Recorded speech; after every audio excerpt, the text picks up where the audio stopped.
I mean, are you like Chris Cody? I'm looking in the other room and I'm trying to imagine who is like Chris Cody, where he feels pressure when the server is sort of hovering over him when he has to leave a tip. And I think it's a good move for servers to stick around and not leave, because the tip, I'm imagining, gets smaller if the server isn't watching, or can get smaller if the server's not watching. Chris, do you over tip when the server's watching? I've never experienced them lingering with the old-fashioned sign the check. Because what I'm talking about specifically is these modern machines. The screen where you flip it around? Where it's like you come up, you give the card, and they do the whole transaction right in front of you. Where it's like card gets inserted. And it's 18%, 20%, 22%, 25%. If you're lucky. They start at 20, then it's like 23, 25, 20. It's like, then I feel like a jerk picking the lowest option. So that's the part where it's like, put your machine down and go Walk do away. something else. Come back for the machine in 30 seconds. I hate the pressure of, because I am a good tipper. Like the bottom for me is 20%. So, but this has nothing to do with like how much I tip. It's just, I don't like the feeling. Put the thing down and walk away and come back. By the way, these modern machines have been around in Europe for like over 10 years. Yeah. This is how the rest of the world's been paying for a bill. You don't have to tip over it. Yeah, exactly. It's already included in their VAT. So saying, but the technology's been around. I'm going to tell you this, Chris. That machine, the old-fashioned, I don't mind. But for some reason, like when I go to like, let's say a Starbucks or whatever, and they flip that screen around, that's when I feel like, because deep in my heart, I'm like, why am I tipping? I just got it here and I ordered and I picked it up. I feel like a jerk in those spots, because at coffee shops, look, I don't generally tip 25% on those. Those, it's like, for me, $1. You get $1. Is that bad? I feel like at a coffee shop, if I'm buying a $4 coffee, I'm going to add $1. Custom. I always do custom $1. That's my move. Custom $1? Because I don't want, like $1.29, like $2.50, like I just custom $1 I just extra. don't like the spin around and the spin back. It makes me uncomfortable. What do you do with the old school receipts when they already have the gratuity added? Oh, the auto gratuity. The old like 7-party or more, automatic percentage. Or added. if you're on the beach where they do auto gratuity automatically, right? Or some places in Brickell as well. No extra for me there. Roy, I'm going to tell you, it depends. If I like the place, I'll leave extra and I'll like circle it to let them know, by the way. I'll circle the auto gratuity and then I'll leave extra, let them know I saw it and I'm giving you extra because I like you, with the hopes of getting better service next time I come there. If it's like, I'm never coming back here again, I'm on vacation, I just put a line and then I just sign it. Don't round up to the nearest number on that one? I feel like that's more insulting. You're going to add 62 cents to this? Zero roundies. Big spender. I have a thing, I keep the cents the same. If it is one of the old school ones where you're writing it in and it's like 65.82, I would never. There are people who add the like 18 cents. 18. My dad does that. I was going to say 22, so Round thank it you, up. Chris. My so dad that does it's that. 0.00. I always keep the numbers in the cents. This is the man keeping us down, because we're taking all of our time talking about tipping etiquette. Just pay the servers a minimum wage or a living wage. Yeah, tipping. What are we doing? Why is it our responsibility? America. They get paid below minimum wage. I don't know how many people know this. They get paid below minimum wage because the expectation is you'll make it up in tips, which is insane. I was a server for several years, and I would get my actual paycheck, and it would be like, on a good day, $3.52. Like, you're not making anything from that. One of the most traumatic serving experiences I ever had, I was working at this restaurant, and somebody left me a 72-cent tip. Hurt my feelings. It was a $73 bill, and this person, I kid you not, hold up. They needed a drink refill. So, Charlotte, I'm going to take your glass. They did the little shaky thing at me. But no, hold up. You want to save that gas. To get my attention to do the shaky thing, I was taking another table's order. I was turned to the table. They're right here. And I kid you not, this man kicked me in the back of the leg. No! What? I turn around because I'm like, what's going on? He goes, and then he left me 72 cents on like an $80 meal. So please, for the love of God, tip your servers, because that happens so much. Not the kicking thing. That only happened to me once. But you get stiffed so often, or like you'll just, like, you don't know what you did wrong. And I'm a great server. I have such great like energy, and people are like, oh my God, look at you. You're so cute. And I'm like, I'm saving up to make my dreams come true. And they're like, oh, Lucy, how Lucy, much it was square did you nothing you did wrong. No, it I was didn't do nothing anything you did wrong. It is people who are miserable and take it out on other people. Did you get get this fellow's name? I did not. I was in shock when it happened because you just don't Because expect. if you had his name, we could light him up right now. I wish I had John his name. Wiener. I think that Greg Cody. I think that this is Lucy. I'm sorry, but I have a lot of questions here. A number of different questions. One of Is them. it how old Lucy is or how much she weighs? No, it was going to be 25. how old you have to be to refer to someone in a rage as this fella. That's Charlotte specific. This fella. I have probably never said that before in my life. I have no idea where that came from. He deserved it. This fella seems a little older than it should be. But the question. He was young, by the way. He was not an old guy. Guess her age and weight. 82 years old. The questions I have. It's a reasonable question to ask how much Grammy weighs when she's sinking to the bottom of the sea. Not Like it's not an unreasonable wholly question unreasonable. to wonder how those guys. We still don't have the answer. The video's 2 years old. How those guys fished out a woman who was panicked, had to be panicked, and sinking to the bottom of the sea. Dan, The Also- Croatian Sea. The Croatian Sea, which is salty, which means she is more buoyant, so the weight in the water isn't really even as much of a thing. Run that video back, please. Let's eyeball this woman's weight. And Dan thinks she might be about 350 pounds, apparently. I don't Come think- on, man. I just want to know how they fished her out. We still don't have the answer. Her out. They pulled her out. Regardless, the questions I have about what we're asking are the following. 1, somewhere along the line, the cash tip of $1 for me became insufficient for that. Drinks, remember? It For, used to be no, $1. for any rich. for valet. No, you guys tell me. Giving $1. You tell me whether you feel comfortable. Someone gets you your car, giving that person a single dollar. I said Does for that coffee feel? shop. Does it feel like enough that somewhere along the line, $1 became not a sufficient tip to give people on stuff like that? And I can't exactly trace when it is that happened. And the other thing that we still haven't answered. How many of you are shamed into a bigger tip because the server is standing right there over you? And I can imagine people getting shamed. It happens to me. If the server pulls the machine toward me, I'm hesitant to hit the lowest number. I'm hesitant to hit other. I would advise servers to hover among the meek and shame them into bigger tips. What is the pay for a server? You guys mentioned this. Is it $2 an hour or $2.07 an hour for what it is that a server makes below minimum wage? Because I think it's about $2 something. It depends on what state you live in. Like, if you're in a state like California, you're going to make a much higher minimum wage. But in North Carolina, I was making like $1 an hour. Jesus Christ. I don't know what the number is. We can probably look it up, but I think it's almost always below minimum wage by several dollars. Here we go. This is from the Bureau of the Department of Labor, Minimum wages for tipped employees. The federal basic minimum cash wage is $2.13. Oh my God. The maximum tip credit against minimum wage is $5.12. The basic combined cash and tip minimum wage rate is $7.25. Any of you shamed into bigger tips just because the server is hovering? No. I usually give a pretty big tip though. So I'm the giving wrong person to ask. If 22% you're no matter what, if there's probably. someone who's cheap and doesn't usually give a big tip, and they are meek, as you were saying, Dan, they perhaps would be shamed into it. I'm proudly a big tipper. I always go $5 for valet, and Hell then yeah. $1 is for like at a coffee shop if I'm just buying like one little drink. It's always 20% plus for me. It doesn't matter if they're there or not. What is that? What the hell is that? You're just come on. Wait, do you pay $5 even if you have to pay for the valet? Or is that just when it's free valet? I feel weird giving like a couple dollars to a valet. $5 sounds like too much, though.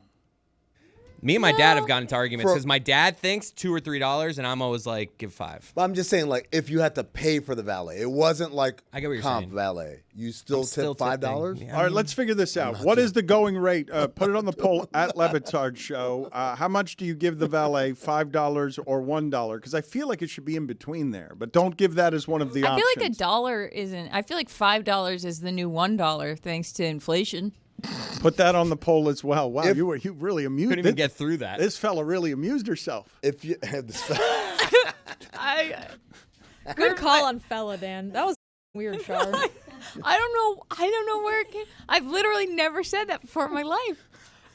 Not But it fel- felt like, no, you know Are you what it doing was? like a Joe Biden impression? It wasn't fellow. No. Fella. But it felt like the person, in my mind, the guy who kicked Lucy looked like someone who would call other people fellas. Fella. And so I did it to him before he could do it to me. He sounds like someone who's some folks across the aisle. That's what it sounds like. Some folks across the aisle. When we say fellas and folks across the aisle, they're the same people. No, he was a very young, like. Really? Yeah, he was It's a young douchebag. Really? Yes. A young whippersnapper. Then I would have called him much worse than a fella. Douche. I mean, what is the correct amount to give the valet? If I'm paying for valet, I'm not tipping more than a couple bucks.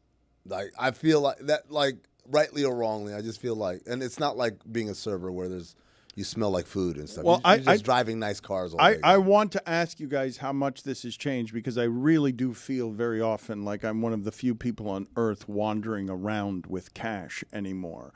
But when I was in Vegas, I told you this. I'm like, the baggage handlers and the valets must have had crushing dents in their income because people moved to electronic. Do you guys, as people who don't use cash very much, do you insist every time on getting the Venmo or the Zelle of the valet so that you can then tip them? Do you ever get in your car, drive away, pretending like you will, and then don't do it? No. I think if you're working in that kind of industry, you need to have like the barcode on your person, like a necklace with the barcode. You're just hurting your own bank account. If you're doing that type of work and don't have a barcode, you should be like ready to any person that's like, oh, you're not to just. I would just be flashing it like, yeah, anyone? No. I do it right in front of them so they know that I did it. Especially if it's a bartender. Oh yeah, and I'll show them how much I tipped them. Amin circles the tip on a written thing and holds his phone in their face if it's digital. He writes "You're welcome" at the bottom. It's always awkward when you have to like ask someone like, "What's your Zelle? What's your?" And then like all of a sudden you're exchanging phone numbers with someone just because I want to give them $3. Barcodes. It's all barcodes. No, but I'm saying if they don't have the barcode, you have to like then. What's your phone number? What's your PayPal? Okay, and I'm handing them my phone. They're typing in numbers. It's just awkward. Stugotz definitely gets in the car and forgets the number forever. Sure. We failed last time with Stan to get him to jovially laugh enough, so I am putting pressure on the shipping container. We have to get this man to laugh. I miss his weekly laughter around here. Before you came on, we were talking about tipping, the correct way to tip. You strike me as someone who still, like me, carries cash and is offended when you walk into a coffee shop and they will not take your God-given, hard-earned American cash in this country. How do you tip when a tipper or a server is hovering over you? And do you feel pressure to tip more when a server is hovering over you with one of the machines? Do you tip in cash? How much do you tip valets? Take us through the tipping etiquette of Stan Van Gundy. Well, I'll try to tip in cash, but I'm unfortunately becoming like a lot of people, Dan. I don't always have, especially I don't have smaller bills with me. A lot of times all I've got is 50s and things like that. And if my driver's taking me on a 10-minute drive from the airport to the hotel, I can rip up. You think it's look at me, Louie, to say I only carry 50s? 50s, my driver. Yes, yes. He is. It is a position of wealth. 50s. Yeah, well, I'm not arguing that. I'm not arguing. I've said many times that I am the poster boy for white privilege, so I'm not arguing any of that. All right, put it on the poll, Juju, please. Is Stan Van Gundy the poster boy for white privilege? Is $1 sufficient anymore to give to a valet as a tip? Are you kidding me? Well, that sounds like a Stugotz question, not a Dan Le Batard question. Come on now. I'm trying to be an everyman. No. This isn't me. This isn't me. No. Listen, you can't tip a valet less than $5. That's what I'm saying. Stan, would you agree that $5 is the new $1? Yes. Thank you. At least as I rest far my as case. that goes. Yeah, absolutely. That's the minimum you've got to tip a valet. Yeah. Absolutely. Do you tip when you have a to-go order? Do you tip when you go pick up a coffee? Yes. I tip all the time. I mean, I tip in almost every situation. Look, I'm really, all seriousness, I'm really lucky. really fortunate. And so, yeah, I'm going to tip and tip well Stan, every chance I get. You also know a thing about tip-offs, am I right? Oh, for the love of God. Send her. I mean, get out of here. What? Get out of here. Transition. Come on now. You said make him laugh. Get out. I mean, I did say that. You know what? You know what? Reverse He's laughing. I'm going to go. I did laugh. Where Yes, you I did. going? You don't have to go. Where you going? No, that's the rules. Yeah, he's out of here. Get out of here. That's Dan. how it goes. That's all right. It's just me and you, Amin. There you go. That's my old coach got me ready for an American Ninja Warrior. Stan, There you go. Stan, we were having a conversation. I know Dan would love to ask you this question, but the concept of you have to have playoff pain in order to have playoff success. And with regards to the Thunder and the Timberwolves being relatively young teams. Now, I told Dan the Timberwolves have had playoff pain, both as the Timberwolves in recent years, last couple of years, and also individually when you talk about Mike Conley, when you talk about Kyle Anderson, Rudy Gobert, they've all been in the playoffs, deep in the playoffs, and had that heartbreak. Is that a prereq, though, to have gone through the heartbreak together in order for it to count? Yeah, you know what? I don't really think it is, but it usually happens that way. I mean, you know that because what happens is that normally is part of your progression is when you first start in the playoff run, you're just not good enough. And so, you know, you lose somewhere along the road and then you get better and hopefully go a little further. And that's part of the progression. I just think that's all part of getting better. Look, with Minnesota, they've got plenty of experience, like you said, with Gobert and Conley. Karl Anthony Towns has been there. Like they're fine as far as experience.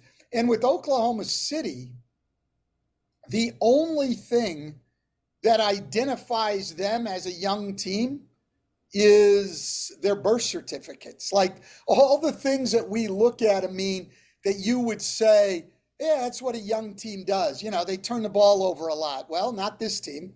Right. You know, well, they take a lot of bad shots. Not this team. They're one of the highest efficiency teams in the league. Well, young teams don't really defend. Well, not this team. They defend very, very well. Well, they're not poised.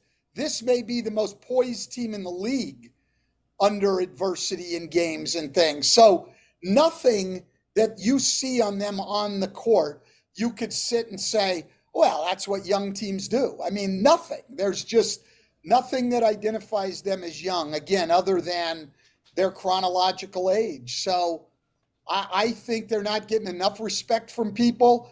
They've got a chance, along with Boston, to be the 25th and 26th teams in the last 28 years since NBA.com's had it on their ratings, to be in the top 5 in both offensive and defensive efficiency in the same year. Less than one team a year. Like, come on. I mean, this is a great basketball team.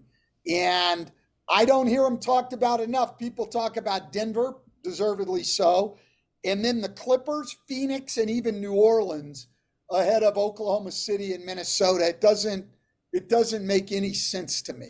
It does from this perspective, though, Stan. All the time we do the analysis of I haven't seen them do it, therefore they can't do it. We did it to Denver last year, and we were talking before you came on, and I know he set it up this way, that not since the early 80s, if OKC wins it, will a team like that have won it, where you're not used to seeing them lose for a little bit beforehand. You just never go from what OKC has been this season immediately to winning the championship when that's not how we were discussing you before the season.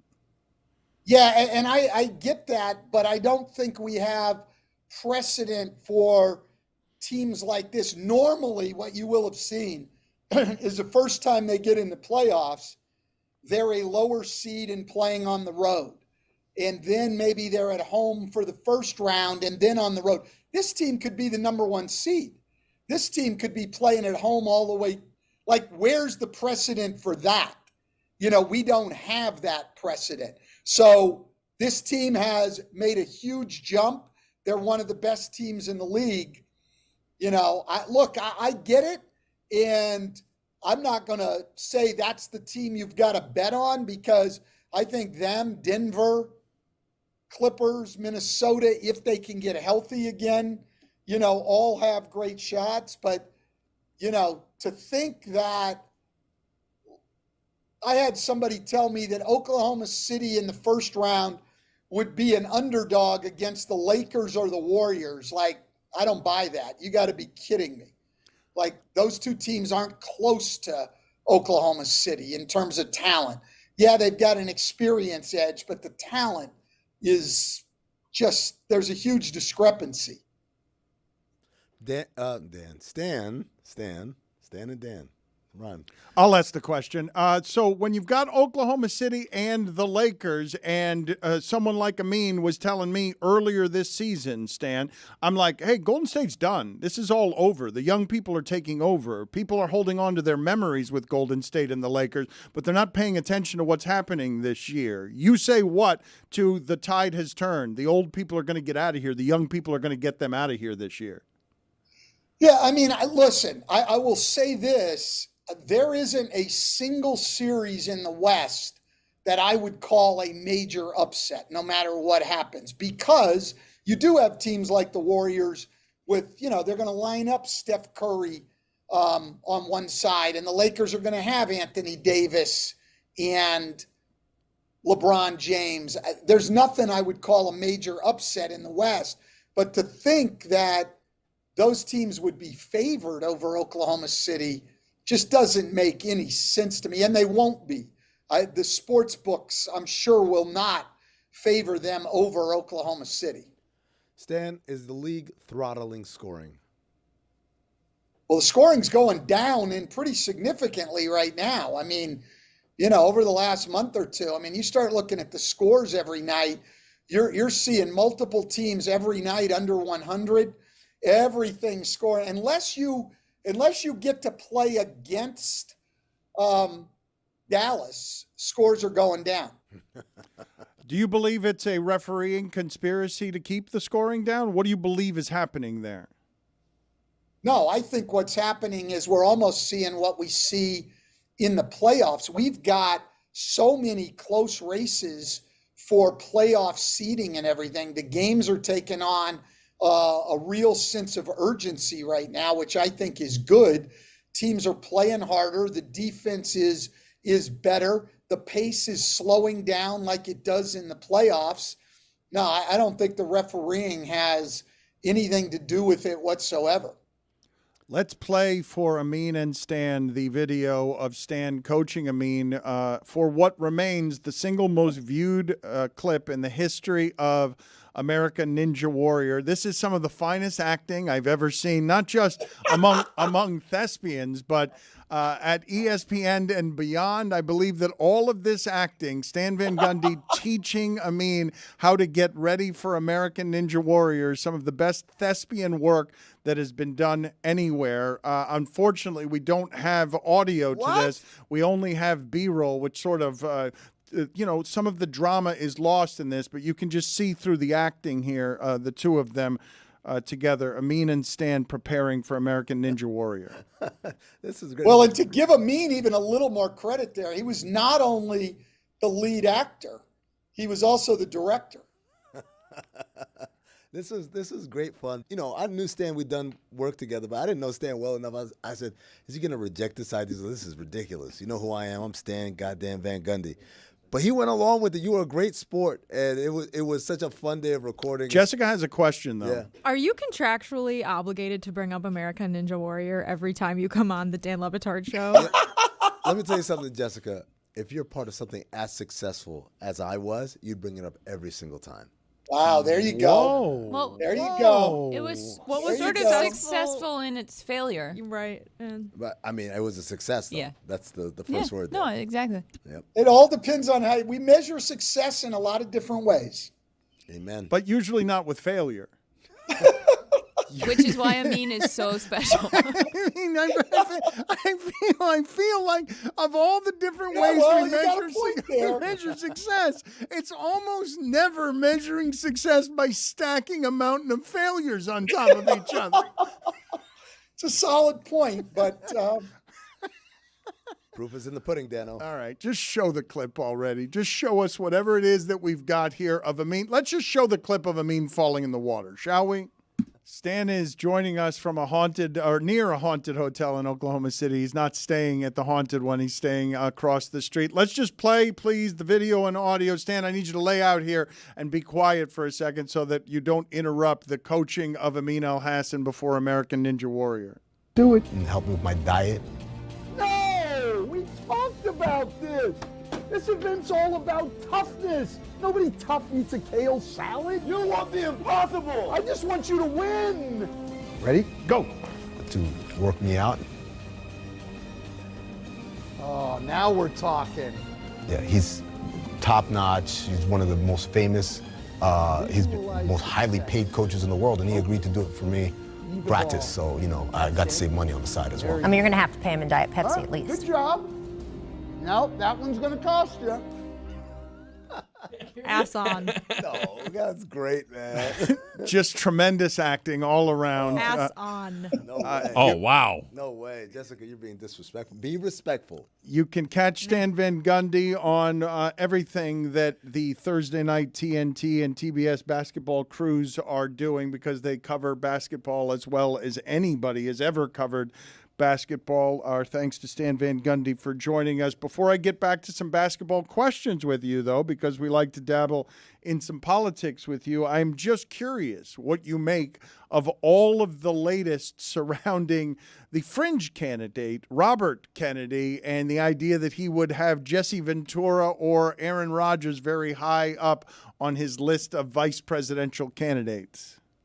Well, I just think it really emphasizes what a clown Robert F. Kennedy Jr. has become. I mean, this guy was one of the preeminent environmental lawyers in the country doing some good work, and then he went off the rails as an anti-vax person, and not just anti-COVID vaccinations. I mean, you know, this is one of the idiots who spreads misinformation about vaccinations everywhere. His entire family has disavowed him as a political candidate. He's an embarrassment to an iconic political family, albeit with their own, you know, they have a lot of problems throughout the family on some personal things, but an iconic political family who all just want us to ignore this guy. I mean, this is a joke. I mean, you know, at least Jesse Ventura has some political background, I guess. But look, Robert F. Kennedy Jr. knows damn well he's not going to be president. He's just trying to gain attention. And certainly this is the way that he can get some attention, saying he's going to have a guy like Aaron Rodgers as a VP. So he got attention. What precedent do you have for what has happened with the public persona of Aaron Rodgers, where you go from State Farm insurance agent to the kind of internet brain rot that changes the way that a whole lot of people think about you?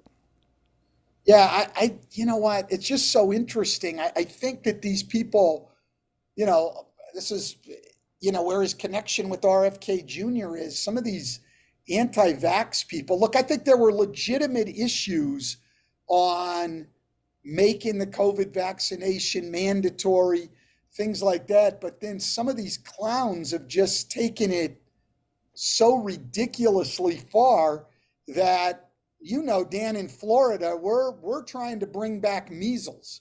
You know, we're trying to bring back measles. Like, you know, kids, you know, everybody was vaccinated and all of that. Now we got people that don't want to vaccinate their kids. Most people took it as fact that measles had been eradicated. As one columnist in the Orlando paper said, Florida took that as a challenge. You know, and so it's people like this who, you know, are spreading misinformation, have no regard for science, and they can find people out there and get people to believe them. The ignorance of a lot of people in our country is astounding, and it's led us to where we are now.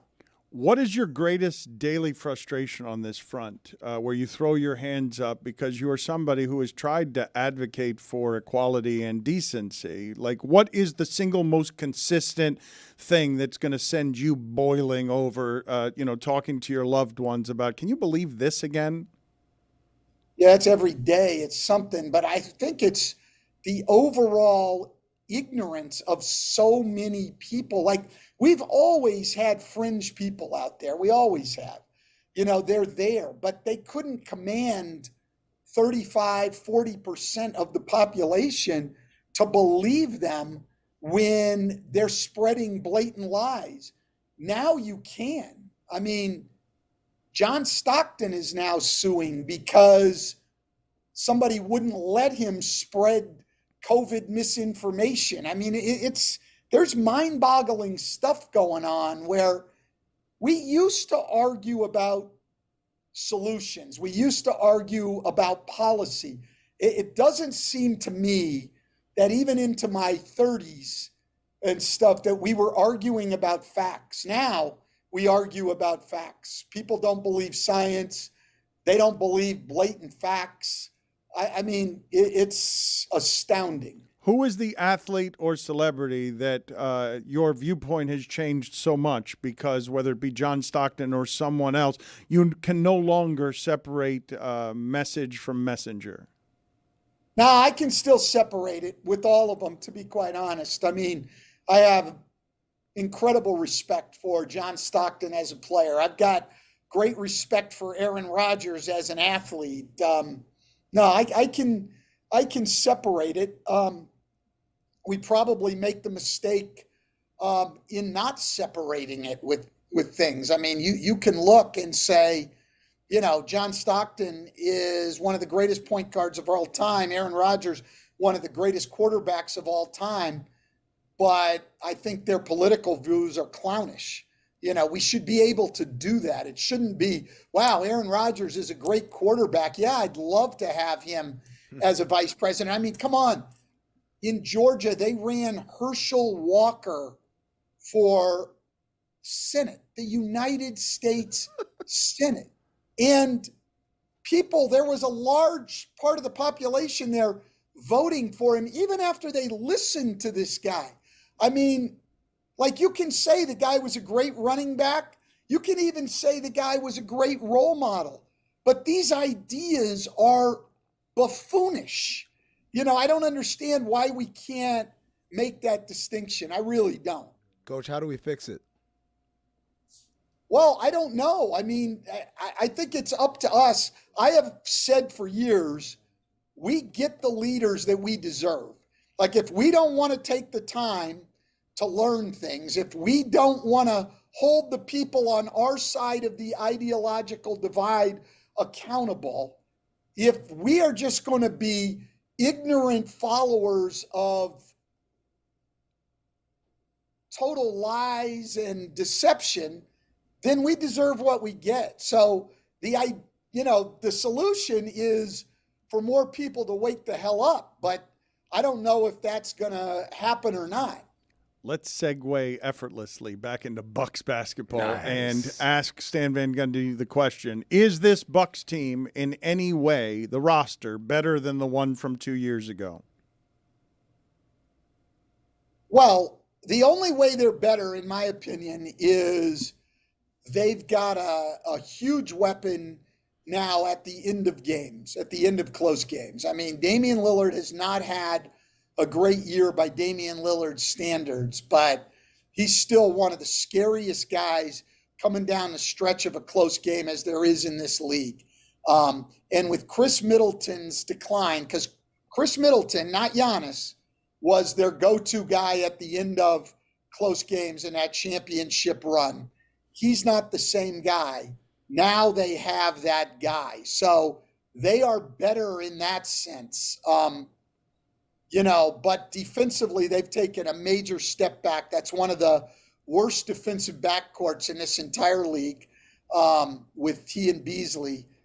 It'll be interesting, but they've got a great player in Giannis and a great closer in Damian Lillard. I mean, I think they're a threat to everybody except Boston in the East. You can't win playing that defense, can you? There's no precedent for actually winning everything playing the defense that Milwaukee plays, is there? Well, they've gotten better now. I mean, for all the people that, wanted to discredit Doc and everything else, they've gotten better defensively. I mean, they're a middle of the pack even a little bit better defense since he's been there. That'll play. If they can do that, I think that was built on the back of some dominating performances against some really bad teams. So, we'll see what happens. Look, in the East, to me, something major would have to happen, an injury or, something absolutely crazy for anybody other than Boston to not come out of the East. There's no one close to them. I'm not sure there's anyone close to them in the league. Maybe Denver or Oklahoma City, but in the East, there's no one close. If Boston doesn't win the East, that I would be shocked with. I said nothing in the West, no series in the West would shock me. Anybody beating Boston in the East would absolutely shock me. Just to answer Dan's question quickly, the Milwaukee Bucks are middle of the road. They're 16th defensively. The Lakers, in their second championship of that three-peat, they were the 21st defense in the league. But that was a case where we knew this was a great team, and they just took their foot off the gas for the regular season. That's exactly right, Amin, because they had been, I believe, first defensively the year before that, the Lakers, and then were very good the year after, and they played great defense in the playoffs. Now, with Milwaukee, it's a little different because different coach, different team, not a lot of continuity. But for Giannis and Chris Middleton, Lopez, Portis, Connaughton, those guys have been together on a very good defensive team. So they do have an idea what it takes. Damian Lillard has never been part of a decent defensive team. I don't know that he has any idea what it takes or that he's even capable of being a really good defender. Stan, we're going to let you go, but not without showing you what your coaching produced at American Ninja Warrior. Go ahead. Dan Le Batard was actually offering encouragement. He better get further. Explosive on the So successful.